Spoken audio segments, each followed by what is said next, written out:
never, never land.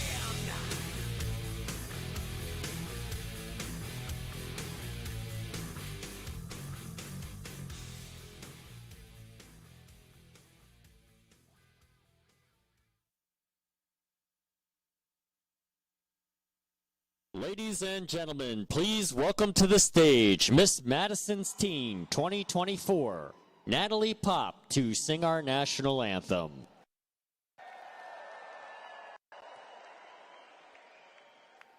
Oh, say, can you see by the dawn's early light what so proudly we hailed at the twilight's last gleaming, whose broad stripes and bright stars through the perilous fight o'er the ramparts we watched were so gallantly streaming, and the rockets' red glare, the bombs bursting in air, they proved through the night that our flag was still there. Oh, say does that star-spangled banner yet wave o'er the land of the free and the home of the brave.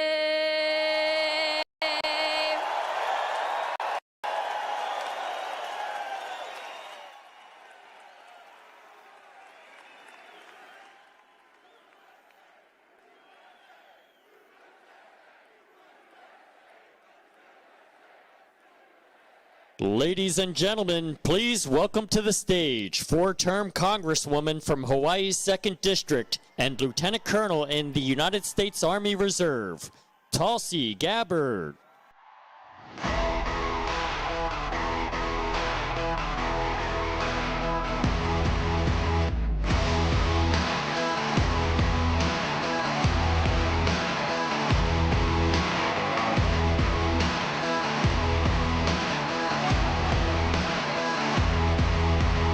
Let me back it up to the start of the climb. Faced with the numbers and lines, I had to keep on reaching up, cause it was my time to tear down the kingdom, call out the liars. Got a tail on my heart from the pessimist. Aloha! Tails in my mouth for a pessimist. It is such a privilege to join all of you here tonight. Thank you for your patience. It's worth the wait, right? What a special week to be here to join all of you. A few things have happened. Not sure if you caught it in the news. 2 former Democratic presidential candidates have endorsed Donald J. Trump to be President of the United States.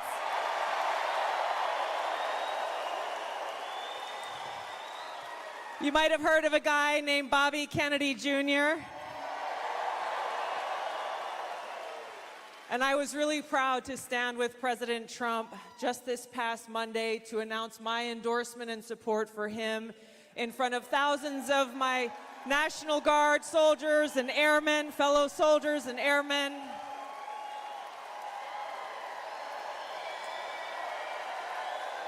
Because I am so excited about the opportunity that we have before us to stand together, not as Democrats and Republicans, but as proud Americans who love this great country.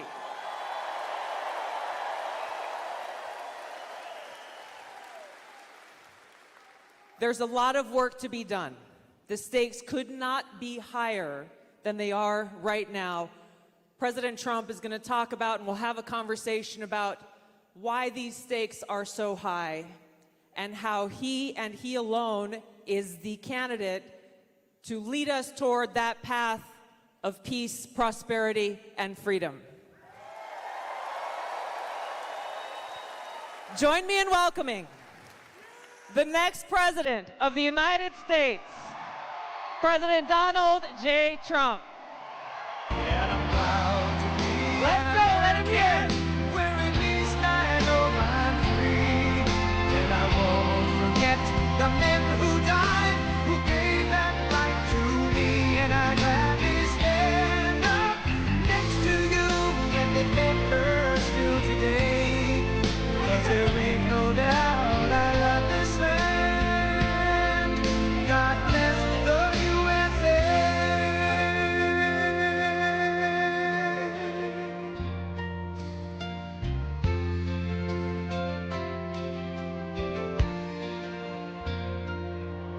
From the lakes of Minnesota.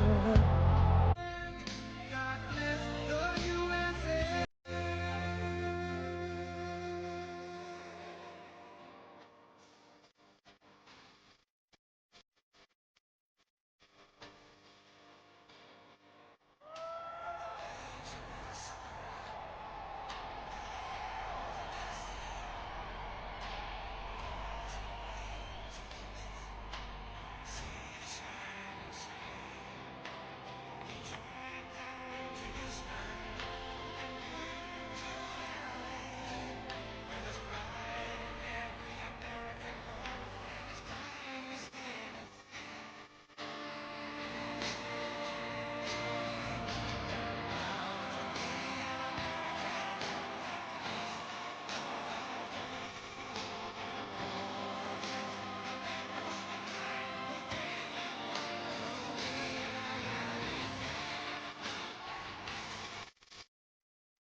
Thank you. USA, USA.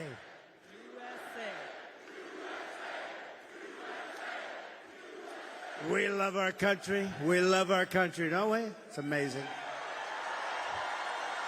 And it's a great country, but we have to take it back because our country's not feeling so well nowadays, and we're going to bring it back, and we're going to make it healthy and beautiful and better than ever. And it's really, this is some crowd, and you can duplicate the crowd outside. So, if anybody would like to give up your seat, that would be okay. No, no. Let's have a good time. Thank you very much, everybody.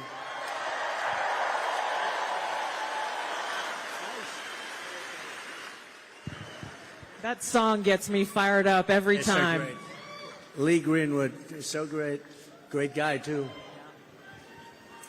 Well, thank you, Mr. President. Thank this you. is a very special evening for us all to have a conversation about some of the real issues that are facing Americans across the country and that don't get talked about often enough. And I want to start with one that's very personal to me, hard to talk about sometimes. This is only the second time I've spoken about it publicly, but my husband and I were married almost 10 years ago. We wanted to start a family. We were very excited about it. Unfortunately, it was very difficult. We were not successful in trying to get pregnant. For us, IVF seemed to be the only option and the last resort. As you know, it's a pretty difficult process. It's very, very expensive. I was in Congress at the time traveling. I would carry the medicine that I had to administer shots to myself sometimes in an airport bathroom. And ultimately, the most difficult part was every time going to the doctor for another transfer and hoping that it would result in a positive pregnancy test, and then being heartbroken over and over every time that test came back negative. Now, I know some of your opponents, your political opponents, are saying that you want to ban IVF. While it didn't work for us, it's worked for a lot of families. And I just know that there are women and couples in this crowd, or those who are watching here tonight, who may be in this same struggle and are concerned about being able to have this option, either because they might not be able to afford it, or they're concerned that it just may not be available. And I'd love for you to talk to them about how they should feel. Well, thank you very much, Tulsi. And I didn't know about your situation. And it's tough stuff, right? Tough. Life is pretty tough. It can be beautiful, but it can be difficult. We are doing something with IVF, because IVF, as you know from friends and people you know, it's really worked out very well for a lot of people. It gave them a child when they would not have had a child. And I told my people I wanted to look at this a couple of weeks ago. And as you know, we have no taxes on a thing called tips. You know that? And I said, tell me, we did three things. We did that, and we did no tax for seniors on Social Security benefits. We want to have that. And I've been seeing a lot of IVF, and I kept hearing that I'm against it, and I'm actually very much for it. In fact, in Alabama, where the judge ruled against it, and I countered the judge and came out with a very strong statement for it, and the Alabama... You were very quick in your response to that. I was, but they were too. They were amazing. The legislature approved virtually my statement. I'm in full IVF, and it has really gone, it's terrific.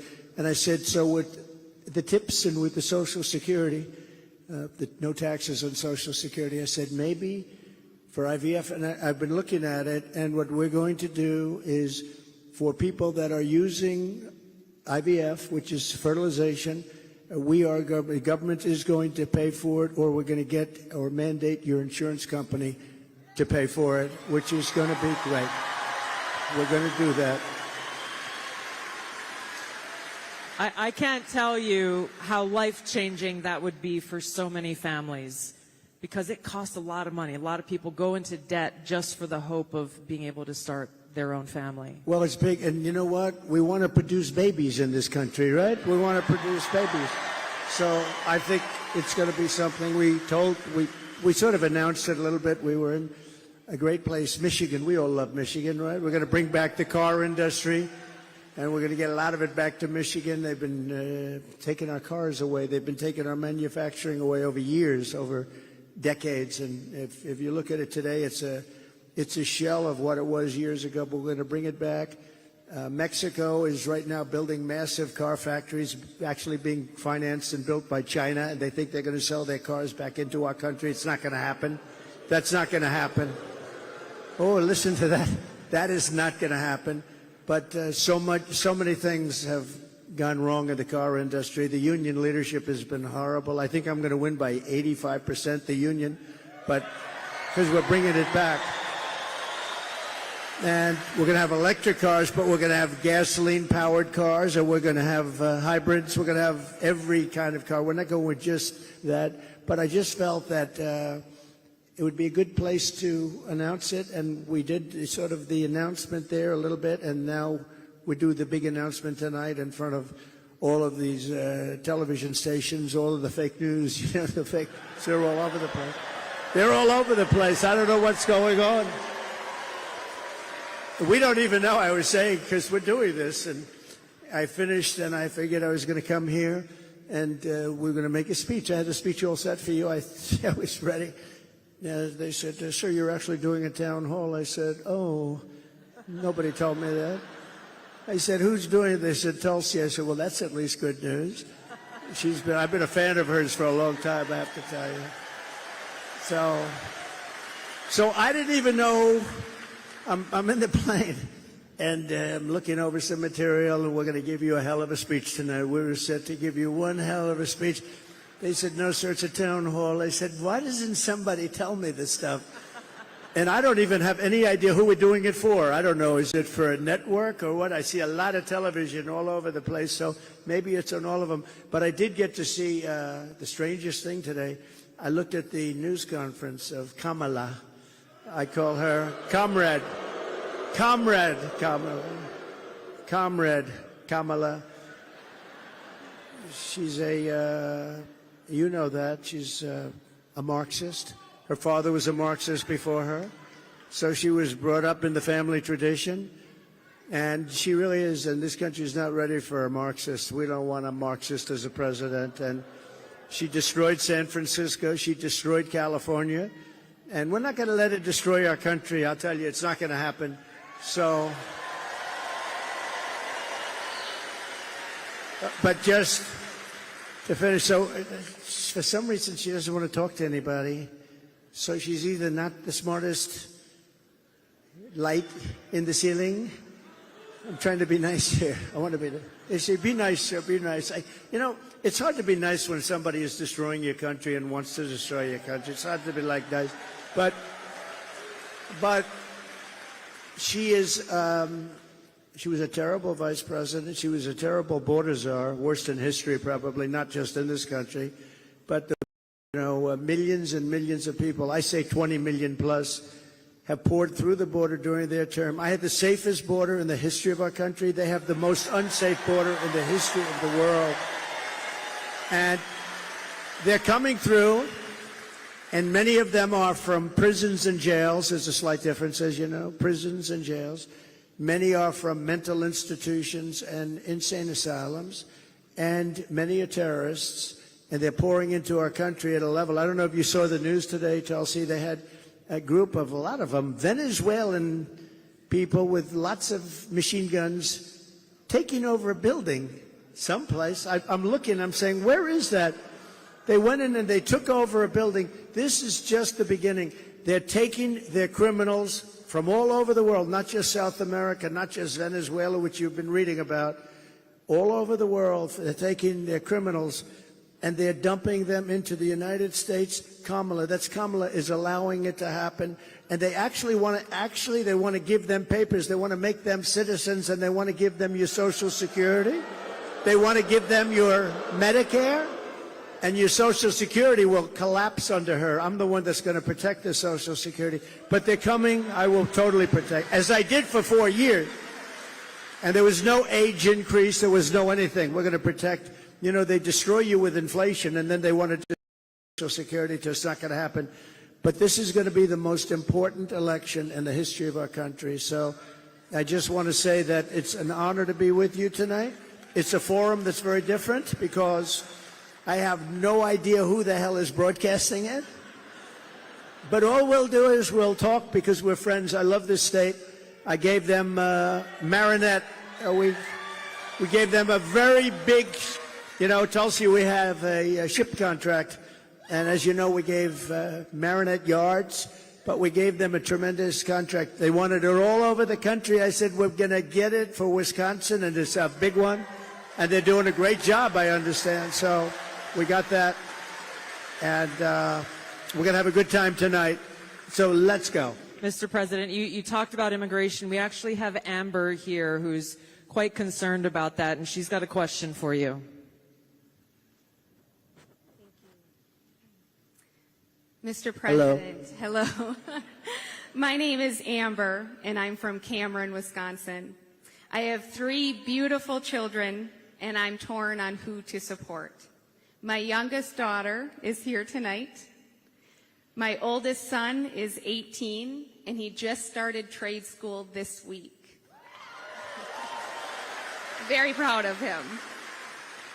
My concern is that illegal immigration is threatening opportunities for my children. I worry that it's taking away jobs from Americans. I'm wondering, what will you do about that? All right, well, it's great. I think I'll stand up and... Do you mind if I turn around? Thank you, Amber, very much. And you're right. I'll tell you, we have the people that I'm talking about, they're pouring in at levels never seen before. They're coming in by millions and millions, and a lot of them are taking the jobs for the black population, the Hispanic population, and unions are going to be very badly affected because, and I was talking to some of the union heads who I actually do get along with, but they're very concerned about it because the jobs that are, the people that are coming in are just taken, and it's going to start with the black population. African Americans are losing their jobs, and I don't know if you heard the latest statistic that of the jobs that these people created, which is very little, every single job was taken, about 107% was taken by illegal immigrants. There's been no job creation from them. The jobs were filled by illegal immigrants. With all of that being said, I want to give you a very positive answer. We're going to win this election. We're going to turn this country around. We're going to become an unbelievable growth country. And your boy is going to have the greatest job. And you want to have a lot of choice with jobs. You know, you want them to go up and they get up and they, it's hard to believe I have that the way I get treated. But I look forward to every day because we're going to make America great again. So I really do. I look forward to it. That's right. But we're going to create a lot of jobs. We're going to create. Does he want to stay here, or does he want to go to a different state or anything? Yeah, someplace in the Midwest. But this is a good place to stay, right? Wisconsin. So we'll be creating tremendous jobs for our country, and we're also turning away. You know, we're going to be closing the border, really closing it. By the way, did you see? So Kamala was for defunding the police. She was for open borders. She was for everything that you're not against. I could go through 14 different. She's changed on every single one of them. In fact, I think we should see the man in the red hat and the beautiful woman in the red hat says, "Make America Great Again." Perhaps we should give Kamala a "Make America Great Again" hat, right? But the problem is, that's not her belief. Her belief is open borders. Her belief is getting rid of Social Security. Her belief is doing all of these plans like for health insurance where you have one big government-run mess. And if you have private plans, a lot of the people in this room have private plans. They're incredible plans. They worked hard to get those plans, and that's what they want. But with her, she wants to have, it's really a communist type of government. And I just saw her, Tulsi, she was sitting behind a desk doing this interview, and I said, "Dana Bash, you could make yourself big tonight. All you have to do is be fair." I haven't seen the questions, but they gave out a sample. In fact, she's going to be on later on tonight with a taped. It was a taped. We're doing it live. Why are we doing it live and she's doing it taped? But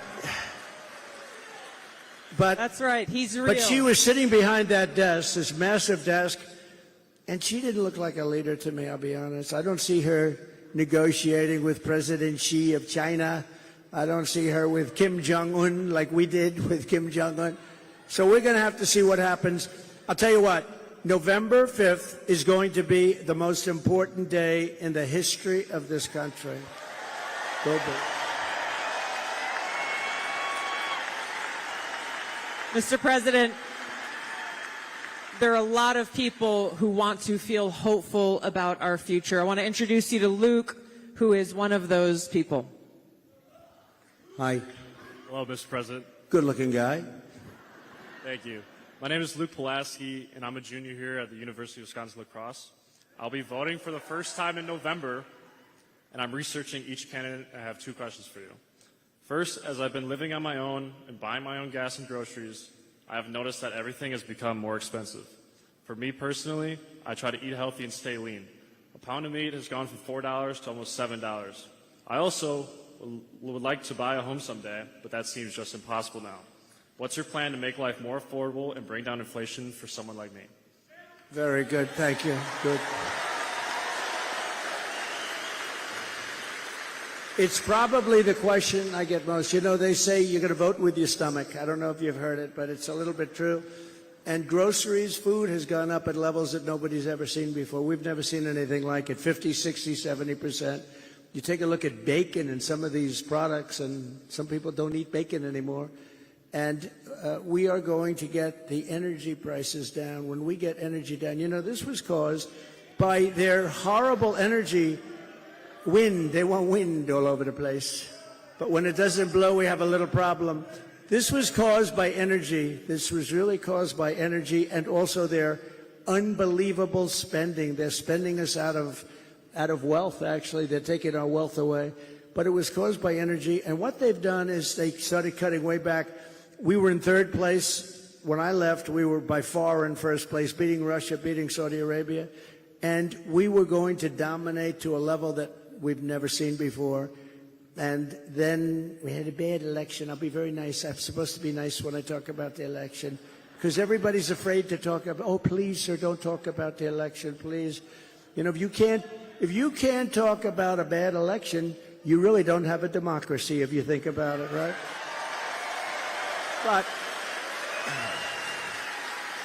But what they did, Tulsi, is they took back the oil production. The oil started going crazy. That started the inflation. Then they went back. They said, go back to where Trump was. The problem is that we would have been 3 times that level right now. We would have been so dominant over Russia and Saudi Arabia. Look, Saudi Arabia, Russia, a lot of oil. We would have had more. You know, we had something in Alaska, Anwar, that I created. I mean, Ronald Reagan wanted it. You remember? Ronald Reagan wanted it. They all wanted it. And I got it approved. Nobody was able to get it approved. I got it approved. And the first week in office, they turned it back. They said, no, it's the biggest site possibly in the world. Could be bigger than Saudi Arabia. Well, we're going to start that up. We're going to become the energy capital of the world. We're going to pay down our debt, and we're going to reduce your taxes still further.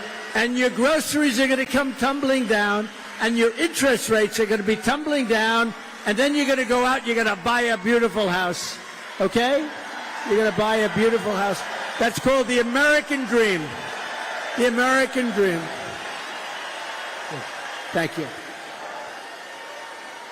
Mr. President, I want to ask you a question about national security, but first I think it's important to point out what Luke is talking about, the cost of groceries, the cost of gas, the cost of housing, mortgages, rent, everything has gone up. Kamala Harris's plan that she has announced is government price controls. And I think it's important to touch on, you just laid out your plan. What's going to happen if Kamala Harris institutes price controls? So that's a communist plan. It's never worked. And it's been tried by others. Believe it or not, Richard Nixon tried it. A lot of people tried it. It's been tried many times, and it always leads to the same failure. Tremendous inflation, lack of product. You don't have anything. The stores are not stocked. It has never worked. It's called control. They want control.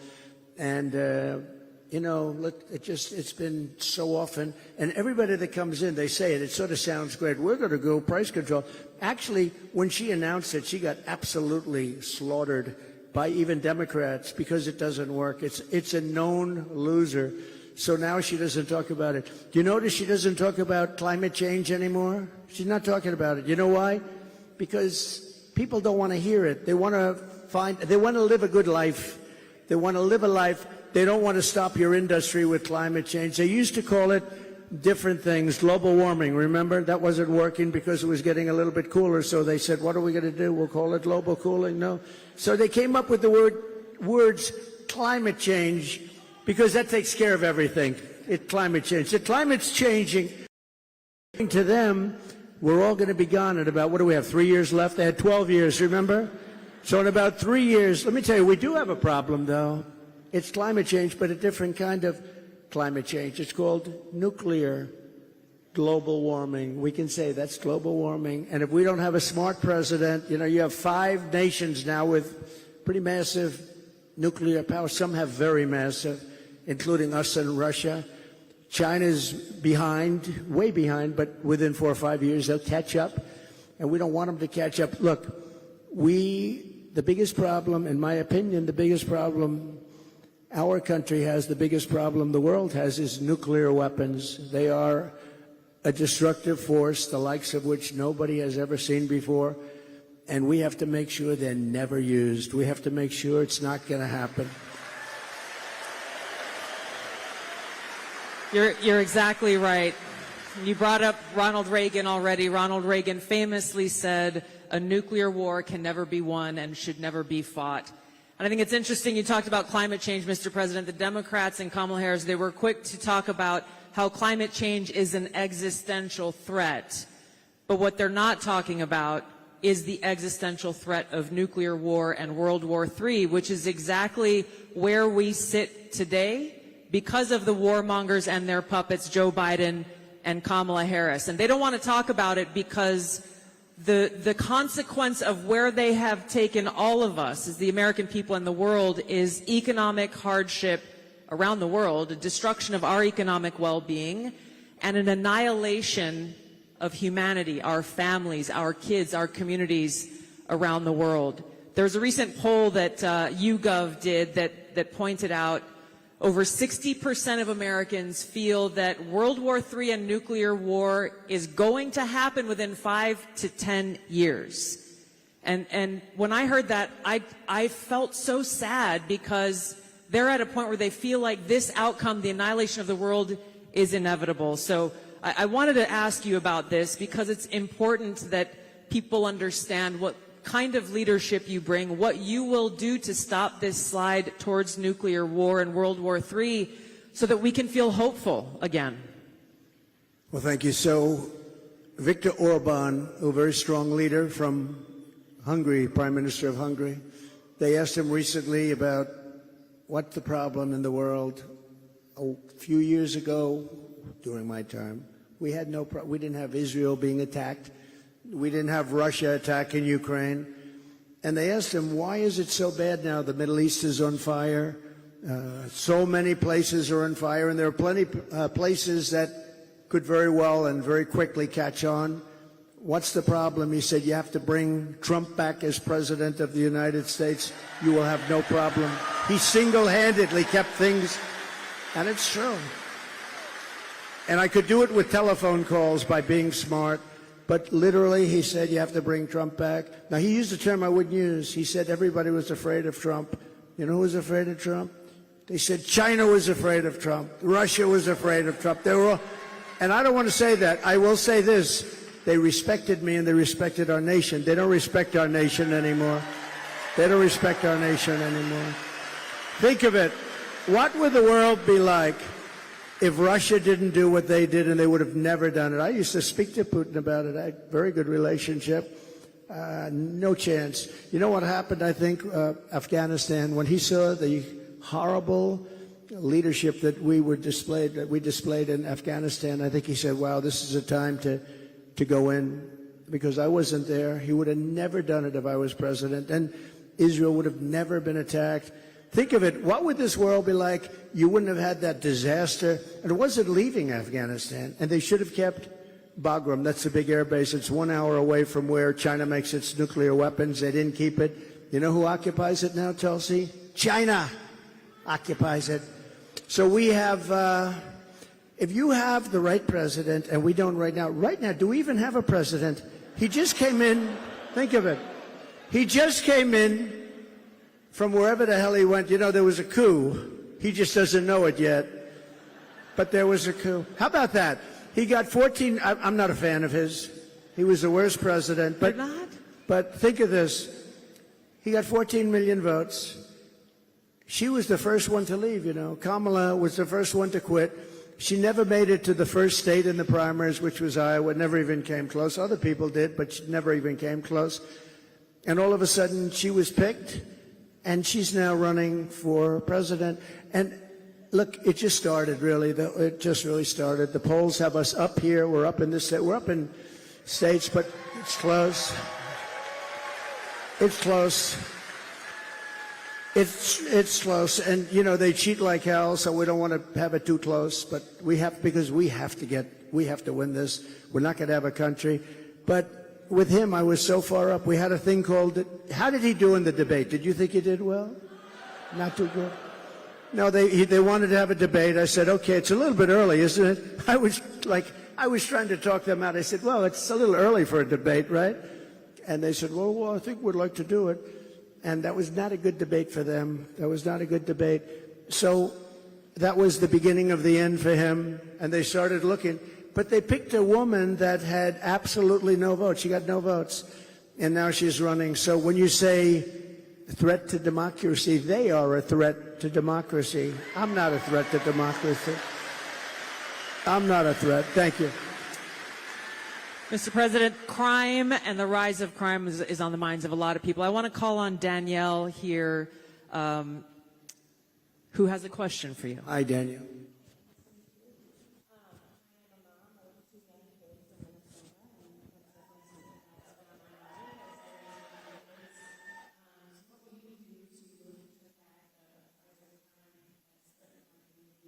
Well, you need, and you get a lot of those questions from Minnesota.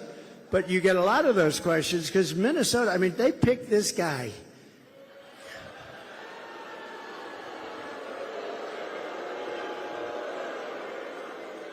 He is weird. Right? He's weird. I'm not weird. He's weird.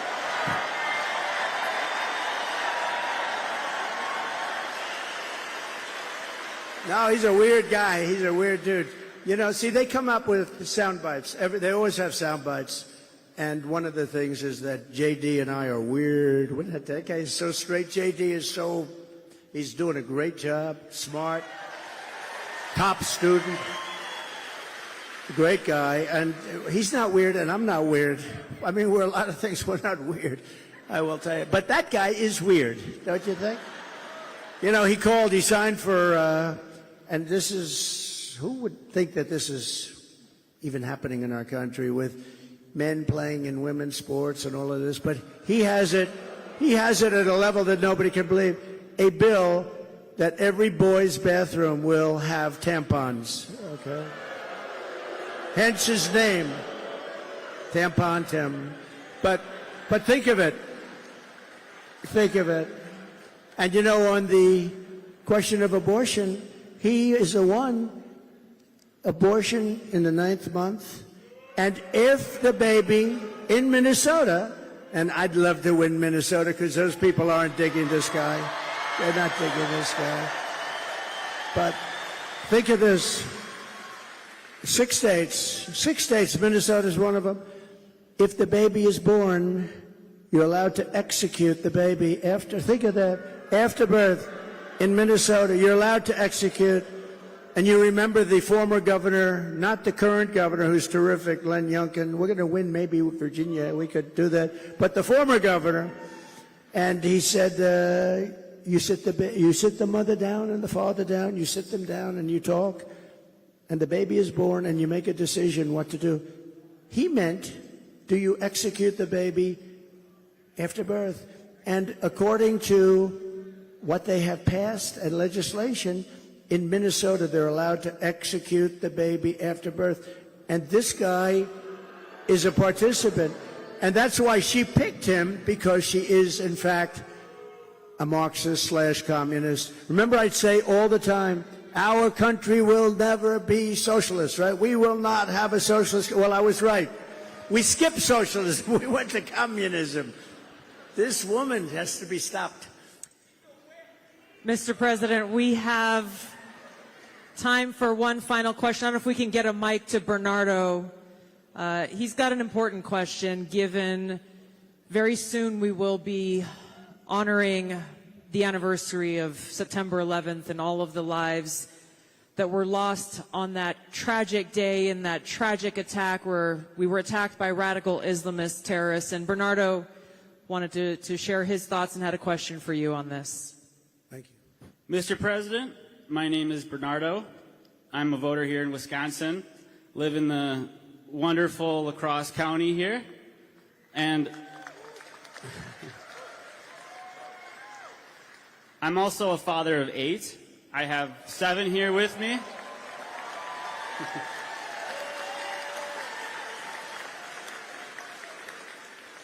And it's the anniversary of 9/11 is coming up. I'm concerned that we're more vulnerable now than ever.